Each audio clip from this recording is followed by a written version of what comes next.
My name is Jason Wong. I'm here today on May 23rd, 2010 with the Vietnamese American Heritage Foundation. I'm here to interview Phillip for the 500 Oral Histories Project. It is about 10 a.m. in San Jose, California. Okay.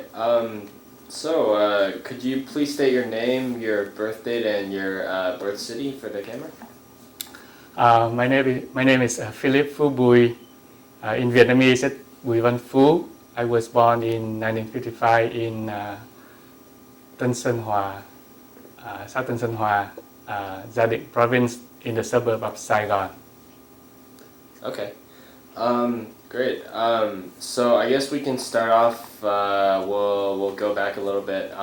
So can you tell me a bit about your parents? What they did? My parents was migrated from the north after the Geneva Conference in 1954. My father was in the army, and my mom was a housewife, and I was born after they moved to the south. Okay. What did your father do in the army?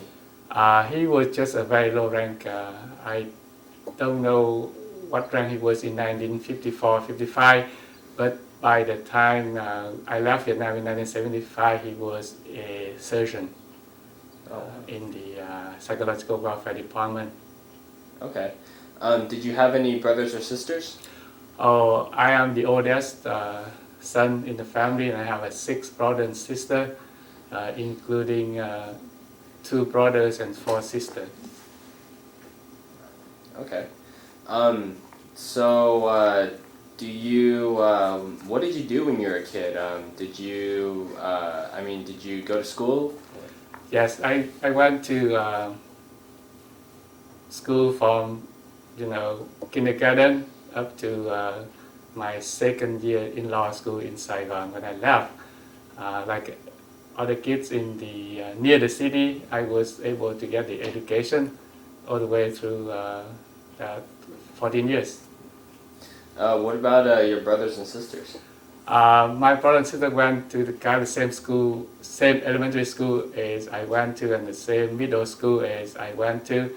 But after 75, things are different. Was your school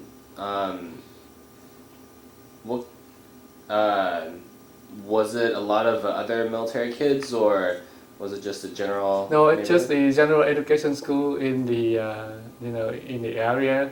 I remember when I went to first grade to 5th grade.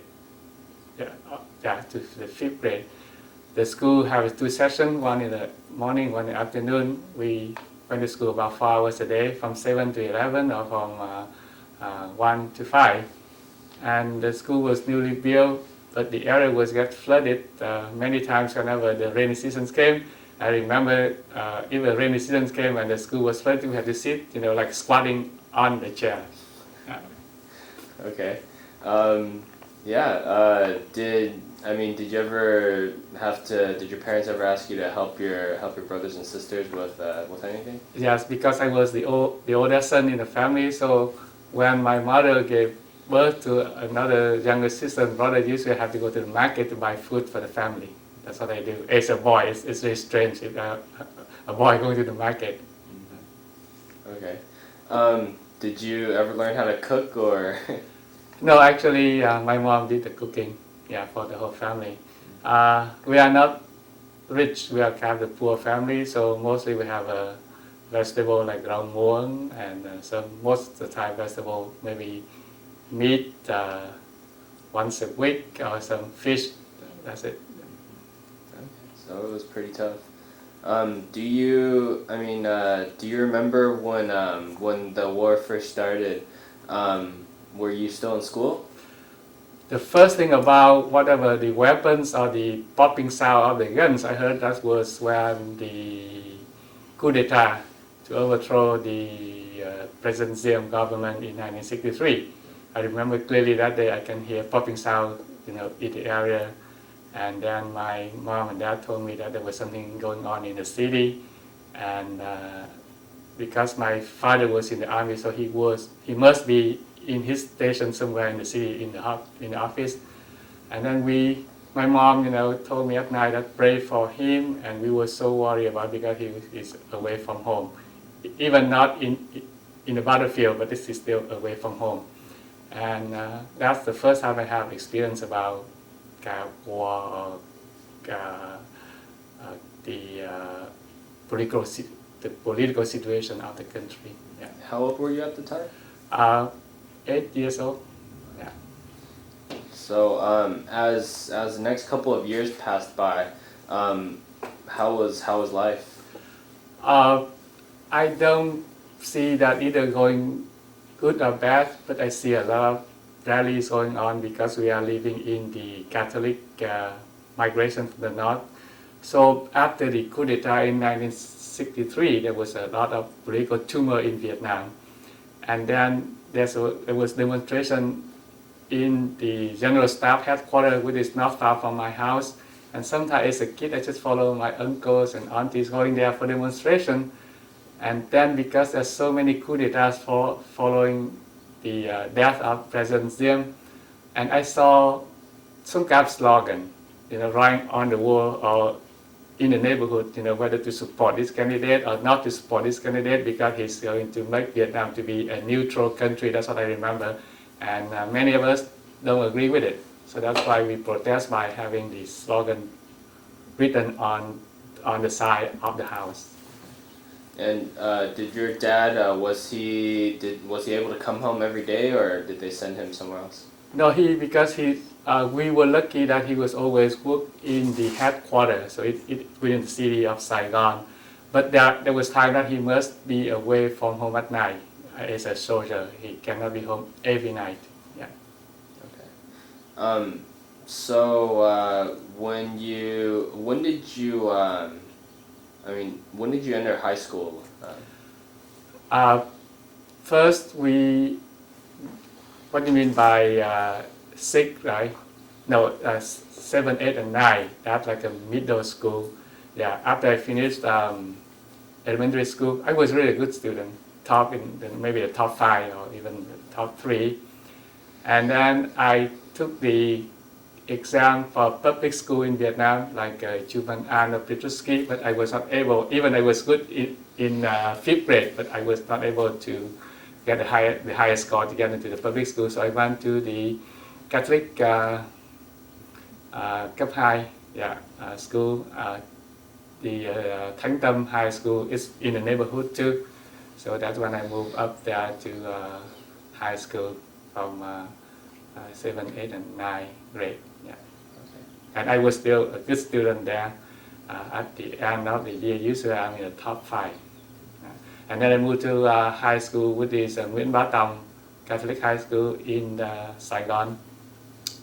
And because as the policy in Vietnam, we have to take the two tài một, the baccalaureate part 1 at the end of 11th grade. And for the young man, it's really a turning point for your life. If you pass it and your age is still young enough, you will get deferment. Otherwise, if you don't pass it, like many of my friends, they enlist into the army. I was able to pass the baccalaureate or two tài một in 1972.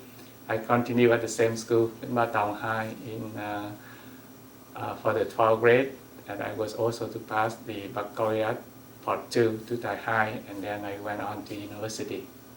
Which university did you go to? I enrolled in School of Law, University of Saigon. In Vietnam, it's different. You go to law school straight from high school. It's not like a pre-law school like in other countries, like in USA or in some other countries.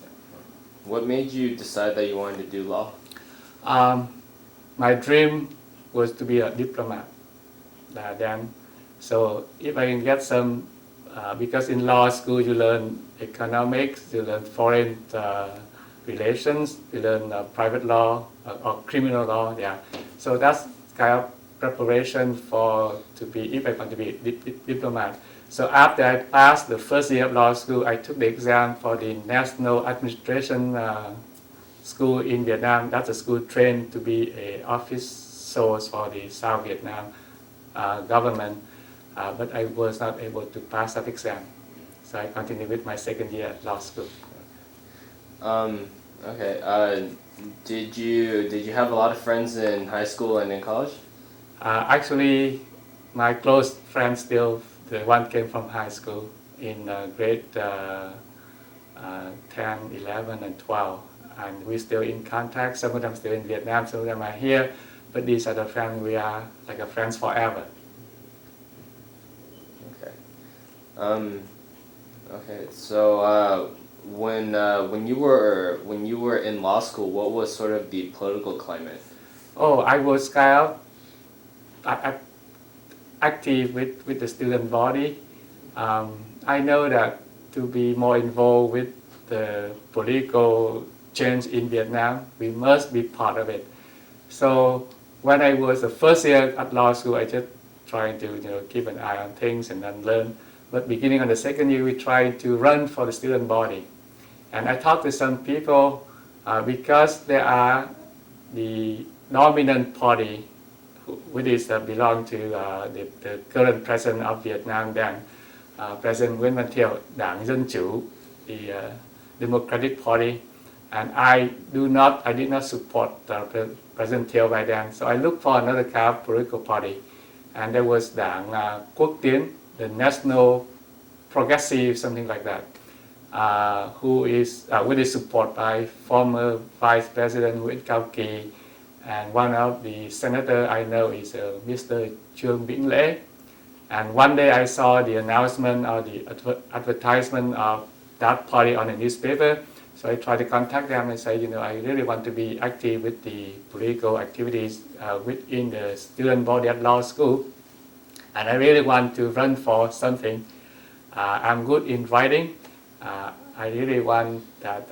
I can be a member of the executive board and to be in charge of publication. That's what I like, because when I was still in high school, I already did with the Big Báo on school newspaper already. And I have another friend who is from the School of Science, and we plan the same thing. I will run for that position in law school, and my friend will run in science school, so we can work together. But when I talked to the person within the National Progressive Party, Đảng Quốc Tiến, and he said that I need to have the introduction of at least 2 people, well-known people, to be a party member. And we're still in the process of doing that. Then the April 30th came, and I left the country. Wow. Okay. So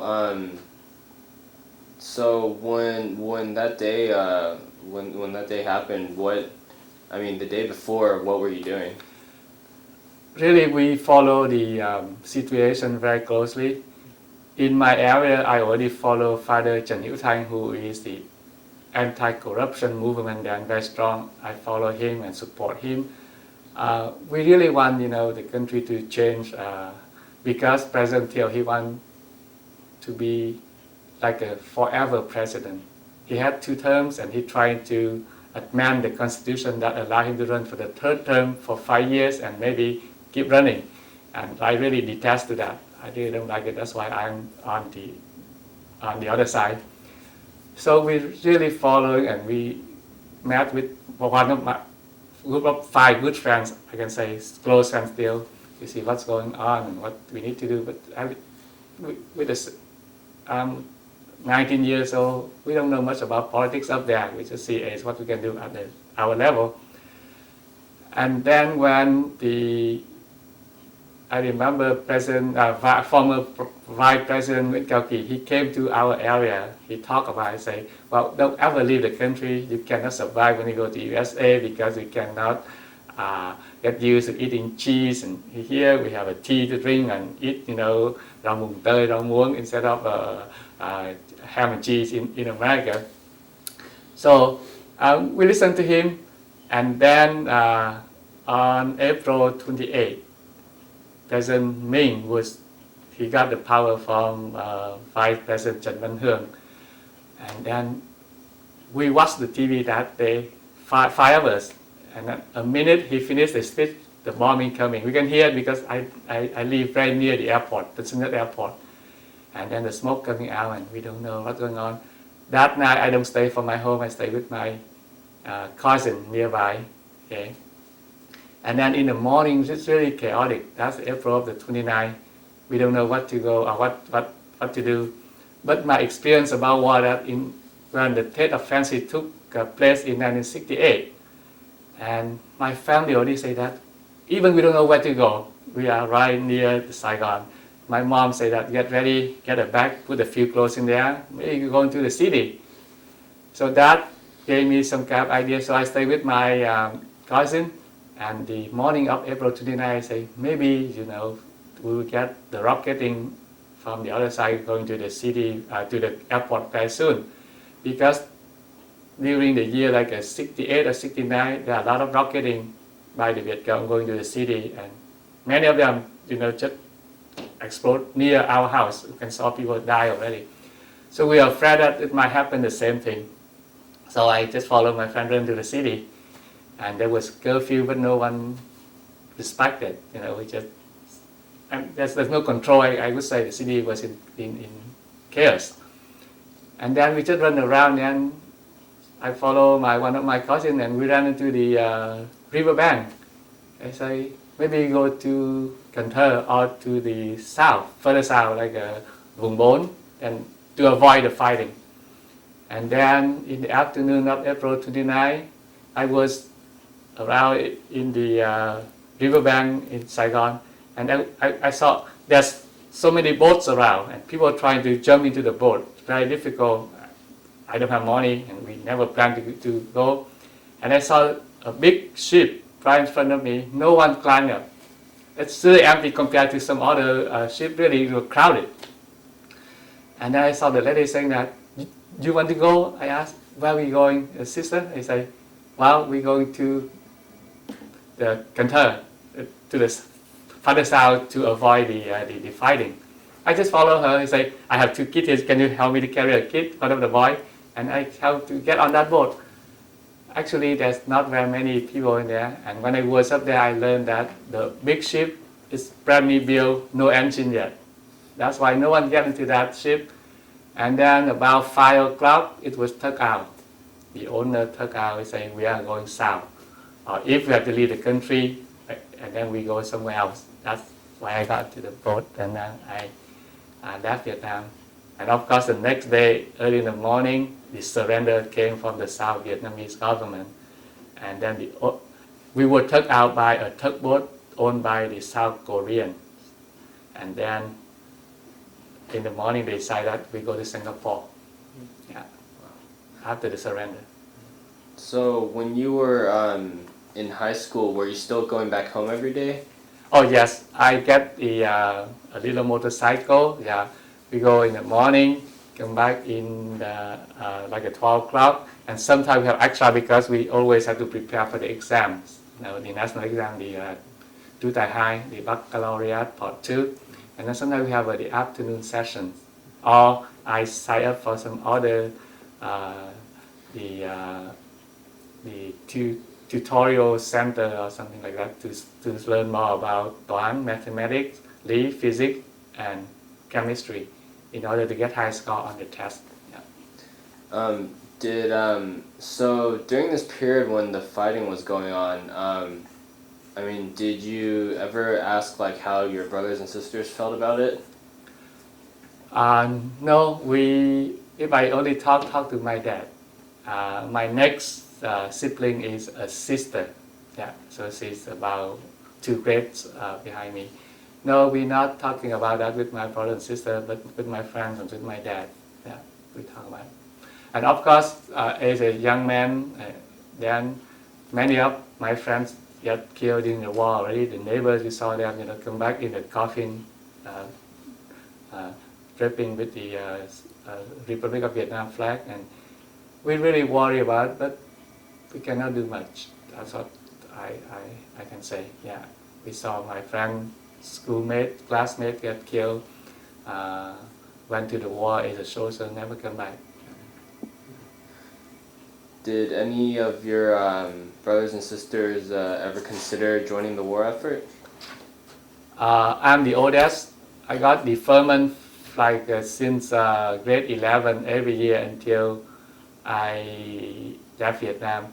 Because when you are a certain age, right, you are 18, you must be in a certain grade. If you are not, and you don't have other reason to get deferment, you will be join the army. So I'm the oldest, and my next sibling is a sister, so they don't want. And then actually the next 3 siblings, they are sisters, so the other 2 brothers, younger brothers, still young. Yeah. Okay.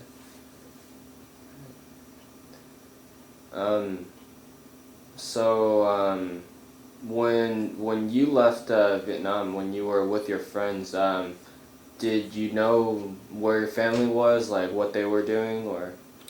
That was the periods of uncertainty.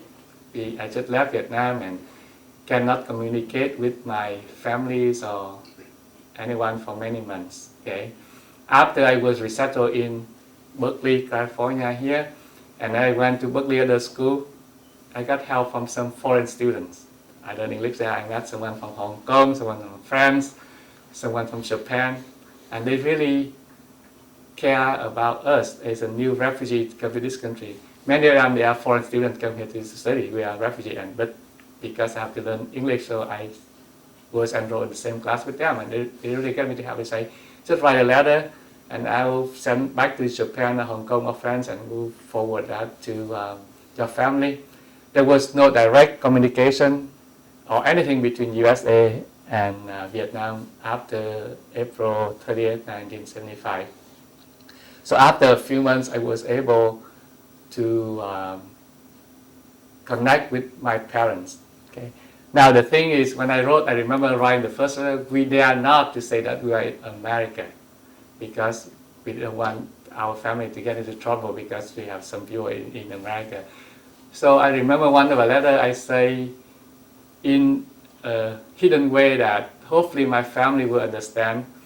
When I was in high school, there was the textbook to learn English for today, and you have a different color for different grade level, 7, 8, 9.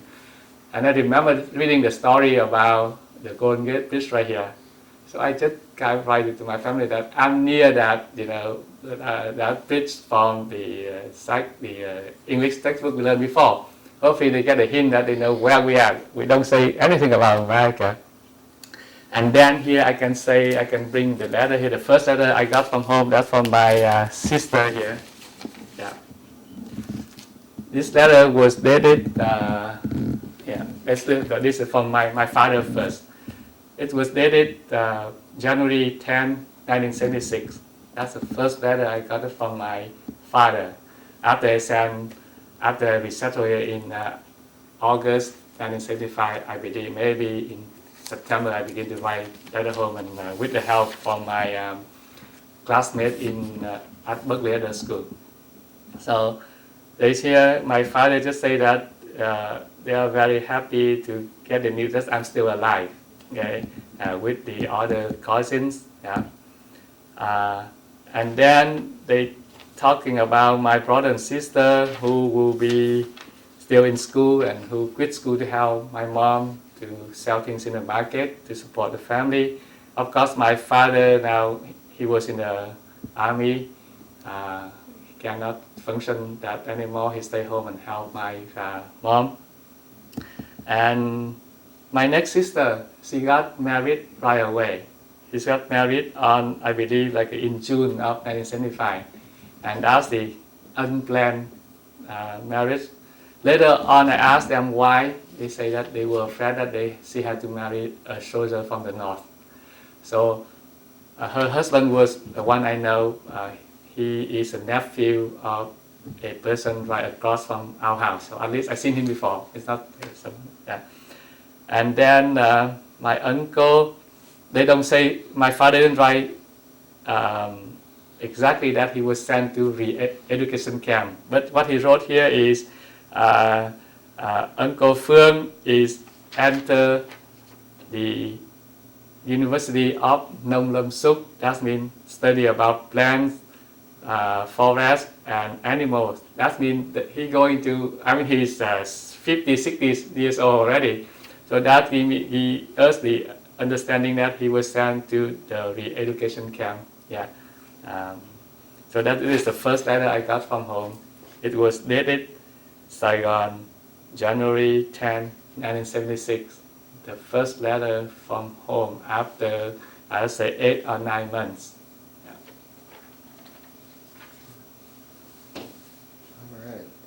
All right.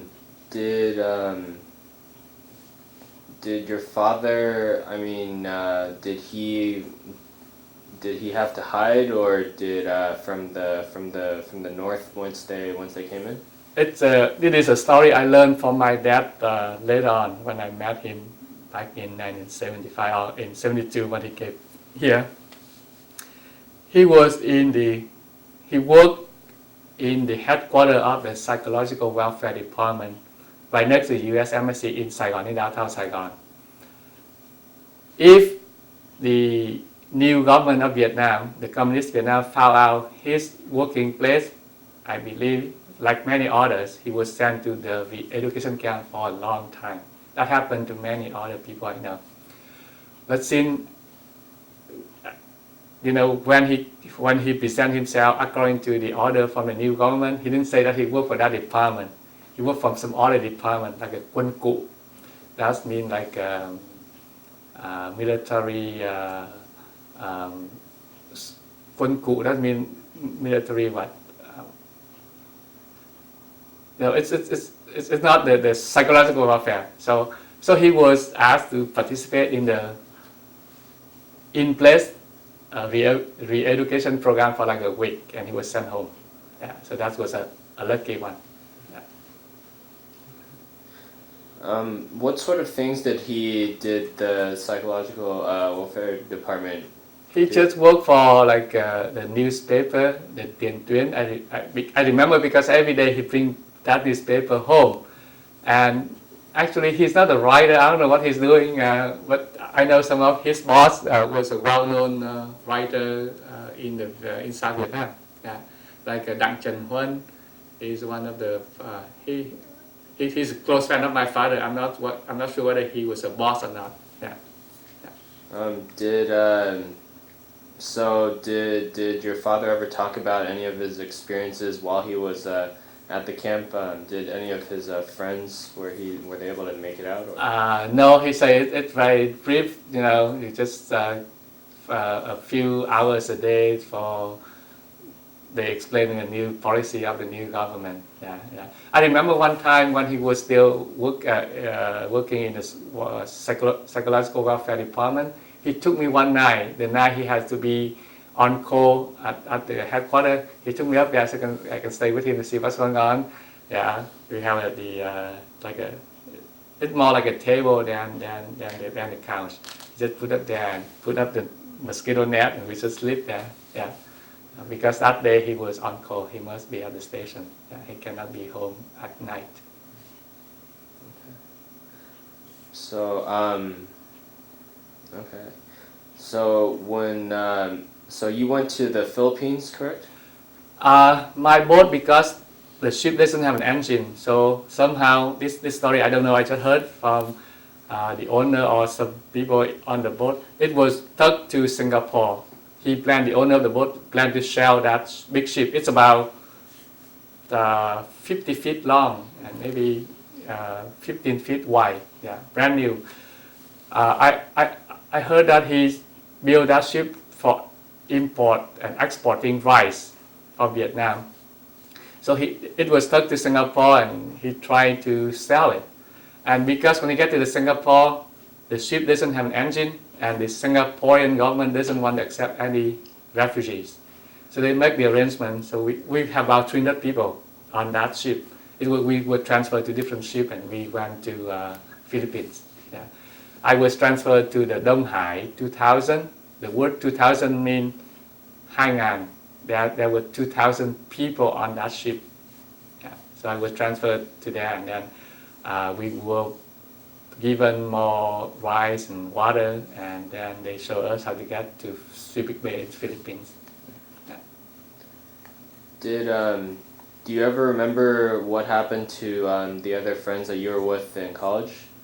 The ones that you were with? Yes. After I got my first letter from my dad, and then the word spread out, they know where I am, I wrote them. When I left Vietnam, I'm not sure why I left. I should stay because our, ideal for the countries, want to build the countries. I thought maybe I made a mistake why I left the whole family and everyone else and leave Vietnam. But later on, I get the news from my friends that none of them really can continue their education. One of the polytechnic, they have to do some labor work first. The one from law school with me, two of them, the law school was closed. Okay, there's no more law school in Vietnam. And so when I heard from them like that, I feel, maybe my decision, or maybe I left Vietnam, is the right thing.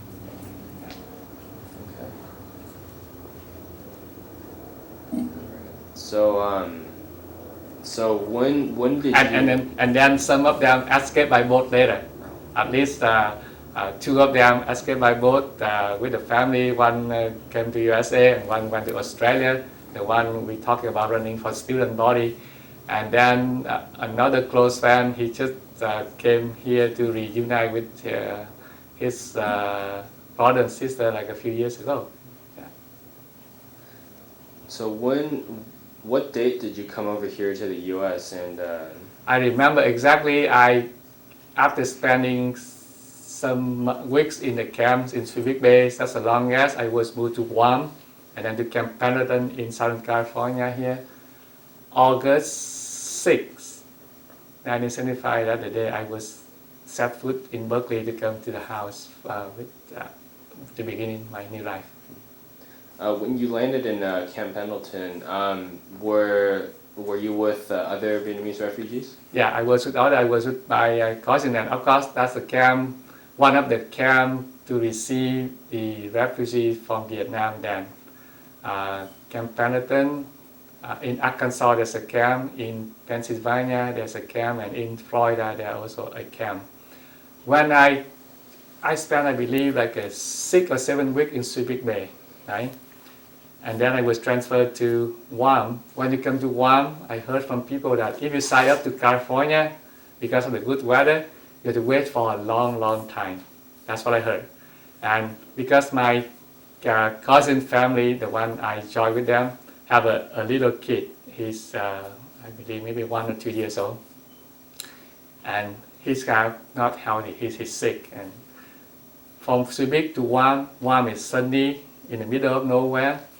And he really wants to leave as soon as possible, right? To cannot stay in Guam for a long time because of the weather conditions. So we heard that, well, if we sign up for California, you wait for maybe a couple months, and people line up like 5 o'clock in the morning to sign up for California. And then we talk about it, and my cousin and we all agree that it doesn't matter where we go in USA, as long as we get into the inland, that we better than here. So we go up and sign up for Pennsylvania. The camp, people say it's really cold, but it's cold in the winter. Now, in June or in July. So we sign up in the morning. Right in the afternoon, they call us to go to the airport right away. So we left camp after a week there. We were transferred to the Anderson camp, which is next to the airport, and ready to get on the airplane. And so we got on the airplane, and I believe that's beautiful Boeing 747 or something. We were served really well on the airplane, with the silverware, by then silverware and food. But when it landed, and when I got into the airplane, I talked to people, say some is going to Arkansas, some go to Pennsylvania, some go to California camps. We don't know where we're going. I mean, different people go different places and still on it. And when it's landed, I remember from through someone understand English better than I do. He said that we landed in California. Then really we landed in El Toro Airport, and they took us to the camp. And when I do the paperwork, they said you have no choice. No matter you choose, now you're in California. You got really lucky. Yes, yes. And then some other friends, they keep waiting for California. They were sent to Pennsylvania. Later we connect with them, we learn the story. Yeah, that's the policy of the U.S. government. We have no choice, and wherever they want to put us, they just the space available, I guess, and then they brought us there. Yeah. All right. Do you remember watching any of the Marines while you're at Camp Pendleton? Yeah, the Marine is of course really nice to us. They serve food every day. They're helping us. I just I don't remember because my English is not that good. So I just saw them working for us, helping us. So I really don't have any chance to talk to them. Yeah. Yeah. How did you get to leave Camp Pendleton? Oh, then of course the policy then they are the sponsors, right? The U.S. government working with the VOLAC, the voluntary agency, to look for sponsor for the refugee. So my cousin, he had some friends as a Vietnamese priest somewhere in the USA, and he contacted them and he introduced the priest introduced us to a church in Berkeley, Saint Magdalena in Berkeley, and so we sponsored by that church. My cousin family and I were sponsored by that. And so all of y'all left your At the cousin's camp, yes, Berkeley? and go to Berkeley. Yeah. When you arrived in Berkeley, what were you hoping to do? Of course, here is my note since in the camp here. My name's here. I was in camp number 5, section 9, camp number 12. Okay, that's my address in Camp Pendleton in Southern California. So camp number 5, section 9, camp number 12. So when I came to Berkeley, of course, we have to. The people helping us sign me up for the Berkeley Other School to learn English, right? And then when I go home here, still, homesick a lot. I spend many nights to listen to the cassette tape with the music. Chị Công Sơn, yeah, I copied out the words from here. Here is I copied that day in the camp, July the 12th, 1975 in the camp. I copied the music from that cassette tape. And then other day when I hear this one, when I came to Berkeley already, my new address right here, 1622 Buena Avenue, Berkeley, California 94703. My first U.S. address. Okay. At night, so homesick, cannot sleep. So just listen to the music and copy down the lyrics. Yeah. Most of them are Chị Công Sơn and some Phạm Duy and Lê Uyên Phương. These are the music I liked when I was young, when I was in Vietnam. And then I begin to look into some college. Okay, some college here. I remember go to the library because the sponsor, they are so nice. They helping us to get all the paperwork and the Berkeley library card. And then I begin to look into education. So one of the funny story that I copied out a lot of here, the name of, this is 75 when I first came, the name of school around the area. Okay, the funny story that there was one, by then I don't understand whether co-ed or only a female student. The male college right in Oakland here, it's only for female students. I still wrote them, and I remember they responded with dear Miss Phu Bui. I don't know why they got.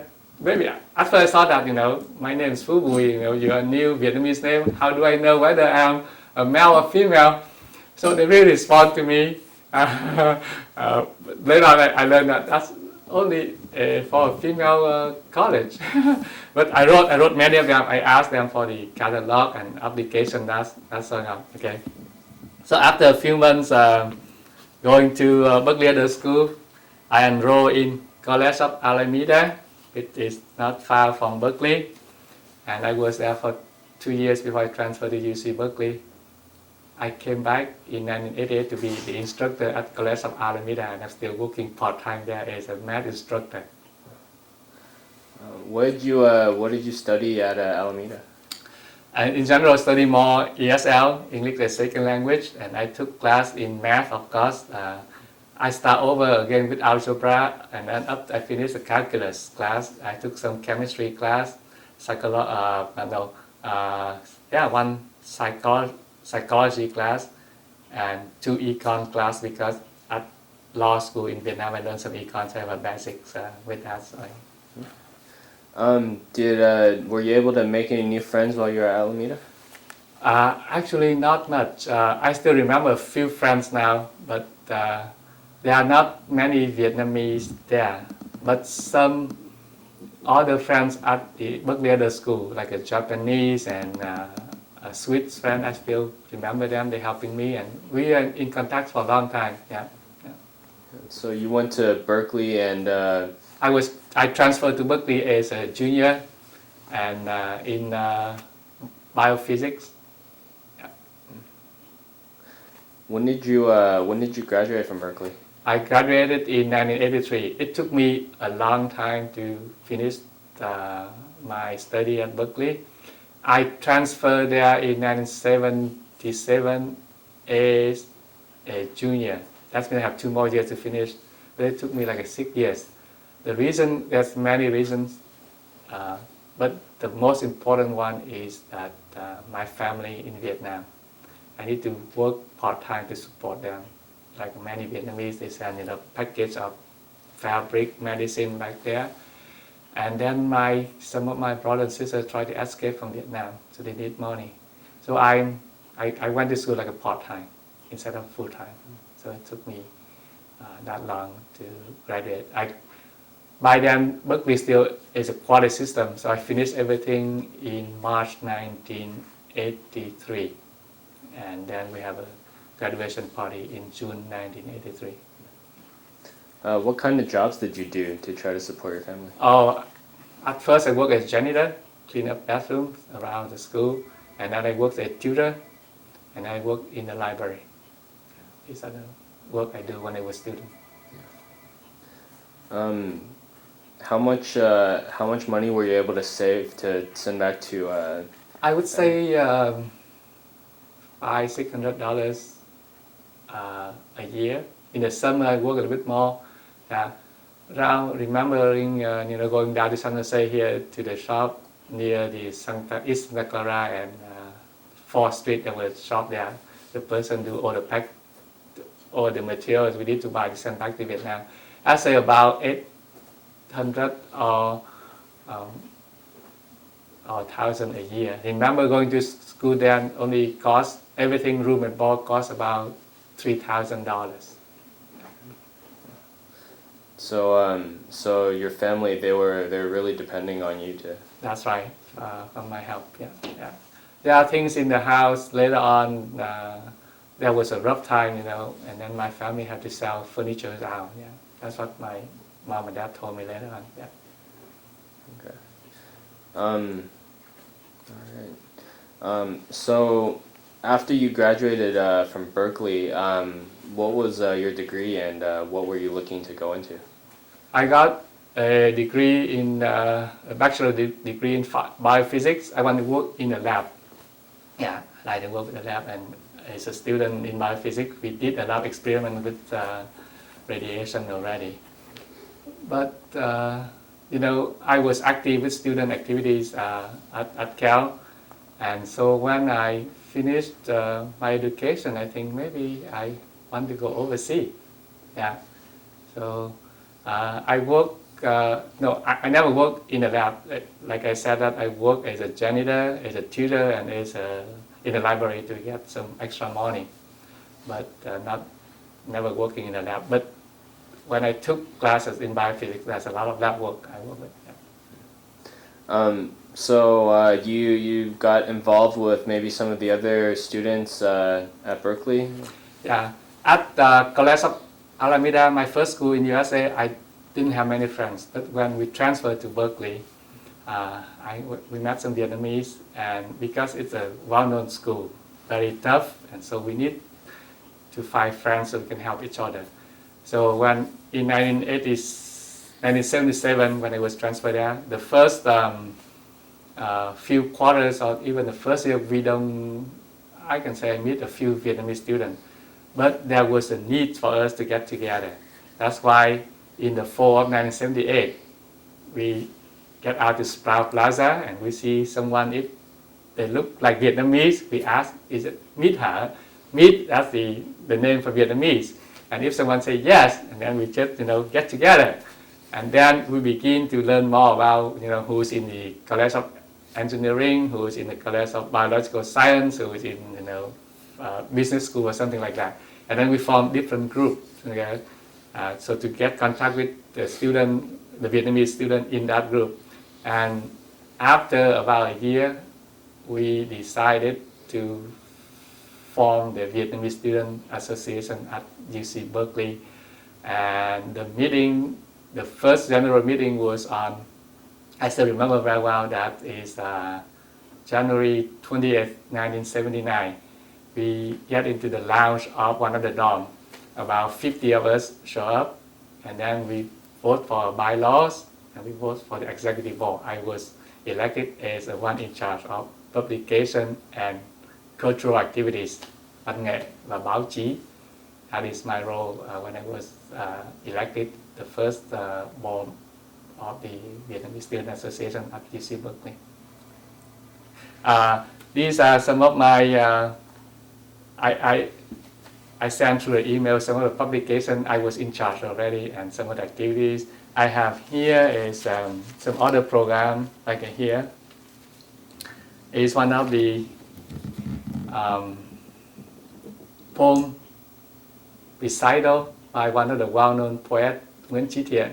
We put it up in 1971 on the anniversary of April 30th. It's on May 1st, 1981. Yeah, it's one of the programs I work with other students to put up on campus. What kind of things did y'all used to do as a VSA back then?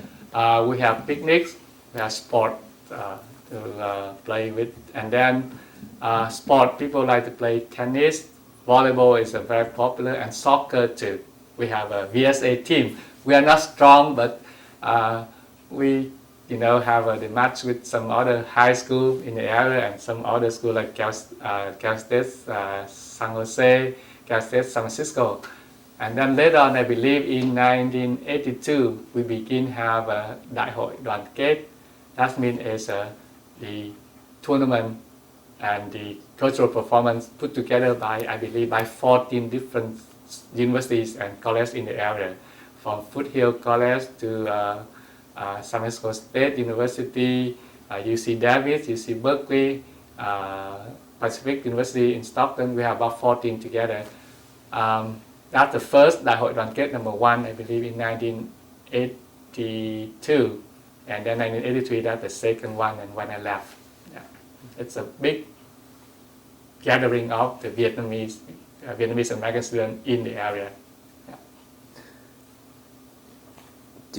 Did y'all ever do any political activism work or any Oh yeah, work? we do, of course. During the early 80s, the plight of the boat people was our concern. Many of us have relatives or friends, left Vietnam by boat and stay in the camp. So we have rally organizing right on campus in front of Sprout Plaza to raise the awareness for the student body about the plight of the boat people. And I like to do to write letter to the editor. Okay, here's some of my sample letter here. I wrote it to Newsweek, October 16, 1981. It is about the assassination of Anwar Sadat. I feel really sad, and he's got the Nobel Peace Prize and he got killed. This one, I congratulated the United Nations High Commissioner for Refugee when they got the Nobel Peace Prize. I really appreciate their work to helping us as a refugee then. This letter is September 10, 1981 to Senator, I believe, Strom Thurmond, to urge him to work on to accept more old people, as refugee. So this kind of thing I do when I was a student, organizing events and writing letters together. Okay. So right after you graduated, were you still looking to be politically active, or were you trying to settle down? Actually, after I graduated, I joined the Peace Corps, and I was sent to Africa. My decision to join the Peace Corps because in the Sprout Plaza, right? And every day, or especially Friday, you have a table of different groups, and I saw the Peace Corps group right there, and I learned about them. They send young, newly graduate to sign up.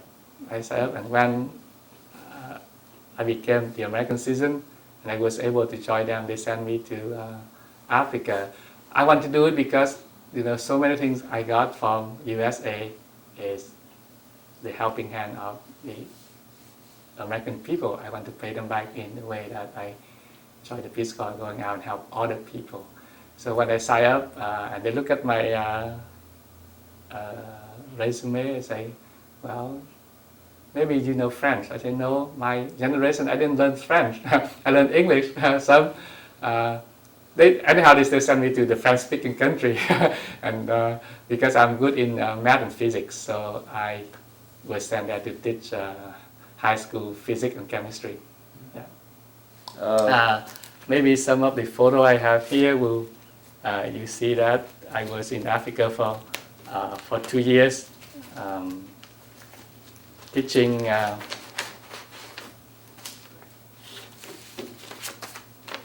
here. It is my house in Africa. I live here for 2 years, and the one next to me is one of my students. He's one of my students from grade 11 and grade 12 in physics class.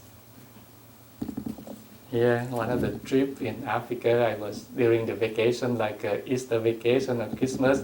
I took time and travel around the country to see the people and to learn more about people. Which country was this? I was in Togo, West Africa. It's a tiny country next to Benin and Ghana. Here I'm in a class using a organic model to show them the structure of some of the organic molecules. What were they trying to? What was when you went to teach them? What were they trying to do? Did you teach at a college over there, or was it just general education? In the general education, it's a high school. It's a lycée in the French system. Lycée de Noche. It's about 100 kilometers north of the capital Lomé. There's only one high school in that area, and the high school was built by the Germans some years ago, and they do need teachers for math and science and biology. So at my school, I am the volunteer from USA teaching physics. There's another volunteer teaching math, also from the Peace Corps program. And here the school, at school I taught for 2 years, like that.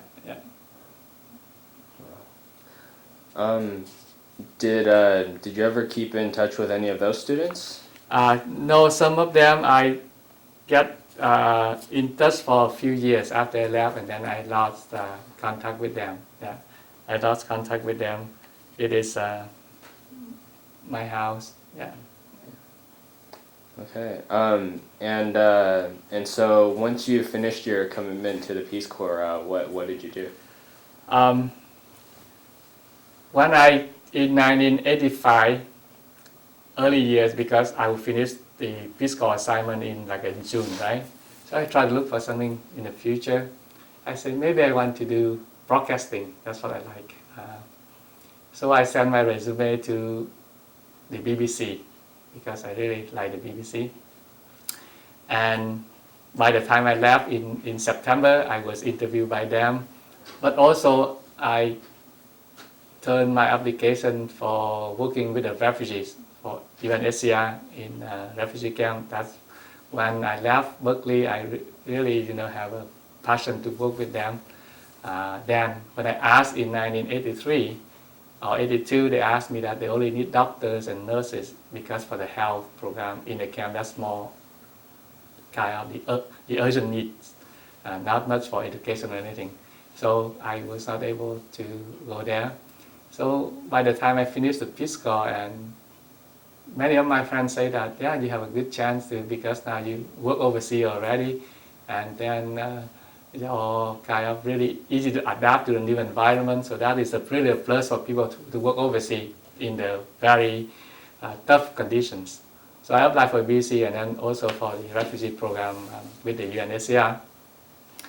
So I was able to, I got the interview with the BBC. I came to the headquarters in London, and I took the test, the voice test and translation test. The head of the section, Vietnamese section, he told me that, look at your resume, you get a degree in science. If you go back to USA, you make a lot more money than in here. Only barely for you to be here and live in London is expensive. But I just keep that open.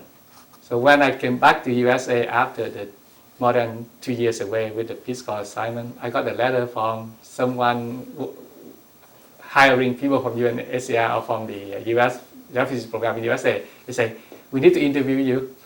And then I was with my friend in Southern California. She flew out from the East, come back and interview me. And after that interview, and they say, you need to have another interview with the higher person via the phone. I did that interview, and they say, well, that's around December 86. No, 85. December 85. And I remember around the Christmas, I got the news that, well, if you like, we can send you to Galang, Indonesia camps. I said, maybe that's good. And then I didn't respond to the BBC. So in January 87, in January 86, I was sent to Galang refugee camp in Indonesia. And here's a camp. And I began to work with, I was in the camp right here. I met my former Vietnamese literature teacher in high school, Nguyễn Bá Tòng Hai, Thái Văn Khôi. He was the only one I know, and another person I know, personally know them in Vietnam, that they came to the camp, is my former teachers, Thái Văn Khôi, from Nguyễn Bá Tòng Hai, and another person is Nguyễn Tiến Đạt, is an older brother of one of my close friends, and he is in my neighborhood in Vietnam. Yeah. So during this time, did any of your family or friends, were they able to make it over to America? The close friend, the one I know, only that my former teacher and an older brother of one of my friends.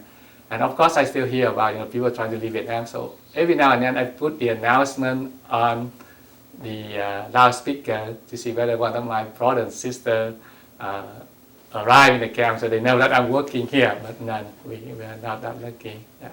After so many attempts, they decide not to leave by boat. Maybe they ran out of money. Were you still, did you want them to come over? Were you still sending them money on a regular basis? By then, no, I do it once a year. I ask a friend here, with the money, I say, just do it for me, and then he do it once a year. But I think by then they gave up already. Yeah. Because after my younger brother, right, he left. He was drafted. He was caught and he was drafted into the army, the new army. So after you try a few times, they come back to your high school and you know that you're trying to leave the country. So he was drafted. That's my younger brother. So going into the early or the late 80s, the early 90s, what position were you in? What were you sort of doing around that time? I worked with the U.S. Refugee program for 1 year in Galang to train the people who were accepted by U.S. already. So they're ready to go for resettle in USA. And after that, the end of 1986, they closed the program. There was no more training. So I was asked whether I want to continue work. Of course, every time they ask, I say, yeah, I want maybe another year or so. So I found a job as regional consultant for UNHCR in education. So I was in charge of all the camp in South Asia for training the teachers who are working with the refugee, especially the general education, because by then the time a family stay in the camp could be 2-3 years, and we don't want the kids to lose much of their education. So every camp they set up throughout the charity organization, they set up the general education program in the camp. So I was the consultant working with the curriculum and teacher training for them. So in 1987, I was travel a lot. I travel a lot from Hong Kong down to Thailand, Malaysia, Indonesia, Singapore. Yeah. Could you hold on a second while we switch it back? So I guess we'll start back with the early 90s. So you're working with UNHCR. I guess we talked about that for a little bit. When did that sort of end? When did that position?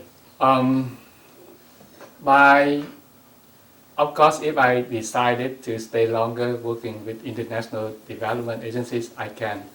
But after almost 5 years away from USA, I decided to come back to start my family, my life, because I think 5 years is enough. And by then, my parents will be almost like ready to come. Because I applied for the ODP program for them sometime before I left USA in 82. So I decided to come back by the end of 87. Yeah, I spent about 5 years overseas. So after you came back to the U.S., is that when you sort of started, or is that when you became a professor? Right. When I came back, of course, like many volunteers, they want people working overseas to readjust, right? So when I come back, I said, I think maybe I will be a good teacher. So I sent application to like different, 30 different school districts from Vermont, Connecticut to Arizona, Texas, Washington, and also in the Bay Area here. And then of course, with the new requirement, they make me to take the CBEST, that's California Basic Education for the teachers. You must pass that first. So I took the test in February of 1988. But when I came back, I got the job, temporary job, maybe working with the social service agency in Oakland, try to working with the refugees, do the job placement for them. Yeah. So I did for about 8 months until I got several interviews, and then I decided to stay in Oakland because it's close to the Berkeley area. That's what I like, and to be a full-time math and science teachers first. And at the same time, at my former college, one of my former professors said, there was class open here. I know you can teach it. So he introduced me, so I got that part-time job. So I've been doing teaching the middle school and community college for the last 22 years or so. So during that time, you brought your parents over and any of your other relatives, friends? At first, one of my sister, the siblings right next to me, the one who got married in June 1975, was able to reunite with her husband in Ohio. That's the first one. I believe she came out in 1990. And then 1992, my parents and the youngest brother came and joined me in the Bay Area here. Okay. And have you been able to keep in touch with some of the student populations of today, like the different VSA organizations? Oh yeah, the VSA I am still not really active, but follow the activities, especially the one in Berkeley. I think one of the most active VSA in the country. Since the first day, myself as the officer in charge of publication and cultural activities, who put up the first Day in Vietnam Night program in April 1980. Just a couple of weeks ago, they do it the 31st time at Berkeley. It's a wonderful program. By then, we do mostly in Vietnamese with some translation in English. Now, the VSA at Berkeley, every year they do it mostly in English. And the tradition continues. I'm very happy to see it. And of course, with the community, I still be part of it. And as a writer, I come and see and write about it a lot. Yeah. Okay. Do you write a lot online and continue to publish? Yes. My work was published by almost every well-known Vietnamese language in the world, of course outside Vietnam. A couple of them were published inside Vietnam, but with the policy of censorship, they don't. I don't like to write for them a lot. BBC Vietnamese.com, Talawash.org, the Khmer, the old Khmer in the 80s in Australia, Nhân Bản in France, Người Việt in California, here Viet Báo, and so on. I have, I could say, more than 1,000 pieces of work published already. Wow. Yeah. Some of them in English when I have time. In the 80s, when there's a lot of things about Vietnamese, I do write in English for San Jose Mercury News about the Vietnamese, about the MIAs. Some of my friends, I still remember them, or the Contra Costa Times in the other side of the bay. Okay. And you started a family, or? I married in 1992 to my wife, Lady Thanh Hương. She was a former boat person I met in Galang refugee camp. Now I have 2 children, Catherine Bui, she's in 9th grade, and Kenneth Bui, she's in 8th grade. Okay. So is there anything that you want to say for the younger generations, or? For the younger generations, like with my kids, I will say that keep the traditions of Vietnamese. Number one, really value the education. That is very important, key element for you to get into the world. Yeah. Some of the kids, I've been teaching for more than 20 years, and I see some of them, the more they Americanize or they born here, sometimes they lose that kind of values. And I think value education is very important. And get involved. If you want to work with Vietnam, and then study about it, to know, really study about Vietnam. Otherwise, go to explore the world, not only Vietnam, go wherever you like to go, like I did before with Fiscal in Africa, and I was able to go back to Asia for 2 years. That's really wonderful. Yeah. Okay. Before we finish, is there anything else that you might want to say? For Vietnam, that's what, even I'm more American right now, but I can say that I'm American with a lot of concerns about Vietnam. So I hope that Vietnam will be open up more. We progressing a lot in the last 20 years or so. But maybe if the country open up more for the people, have more freedom, have their voice heard, and that will help Vietnam to develop, their potential as some other neighboring countries. Instead of going slow, we need to speed up the reform, economic and political reform, both of them, to bring the country out of poverty and to be at the same level with the neighboring countries like Thailand, Korea, so on. Okay. All right. Well, I think that's just about it. We appreciate your time. Thank you so much for coming. Thank you very much, the VAHF program, for having this valuable program. With the 500 people interview, I'm sure that will reflect the voice of the Vietnamese American. We are here to stay. We contribute to this country. We're part of the American society now. And thank you again for having this program. All right, thank you.